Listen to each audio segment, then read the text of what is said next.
Не хотел снимать ролик, но решил снять.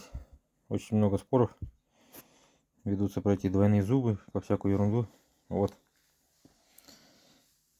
Книга Шепелева «Кладка печи своими руками».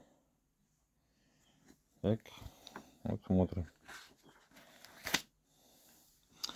Издательство 83-го года. Эта книга у меня уже 19 лет. Еще как пацаном начал заниматься.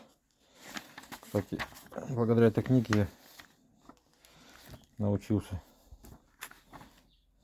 первым азам кладки печей. Ну, сейчас поищем. Нет, каминов. Сейчас я показывал.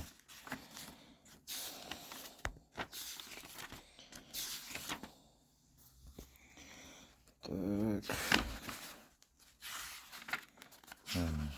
Угу. Ну вот. Вот смотрим. Вот, это что касается Борсука Олега Михайловича. Вот его конструкция двойного зуба, как он говорит. Вот он. В книге она указана как неправильная. Вот он. То есть эта конструкция неправильная.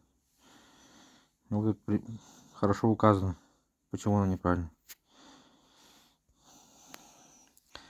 Вот это тоже неправильно, без зуба. И вот она, эта конструкция, только правильная. Вот. С обычным каминным зубом. Потому что, как видите, как бы мне сейчас что-то взять такое интересное. Ну давайте ножик возьму, вот покажу. Вот видите, если сильный ветер на улице, ветер дым прокидывает трубу обратно. Дым доходит до этого угла, ударяется, разворачивается и идет обратно. То есть в этом случае дым ветер опрокидывает, вот тут завихряет и маленько выкидывает. В этом случае то же самое. Тут хоть он завихряет маленько, тут даже не завихряет. Тут он, если сильный ветер, он сразу выкидывает. Ну, конечно, вы скажете, есть там всякие искрогасители, всякие дефлекторы. Ну, даже если сильный ветер, порой бывает, даже дефлектор не помогает. Вот, к примеру, где я живу, там у нас очень сильные ветра. И даже с дефлектором бывает, нет, выкидывает. Даже с печки. С обычной печки даже бывает. Даже дверьку вот так колбасит. Такой ветер сильный в печи гуляет.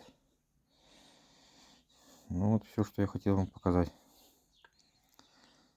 Потому что вот эта тема я уже и Олег Михайловичу Борсуку писал тоже по этому поводу, что все это ерунда.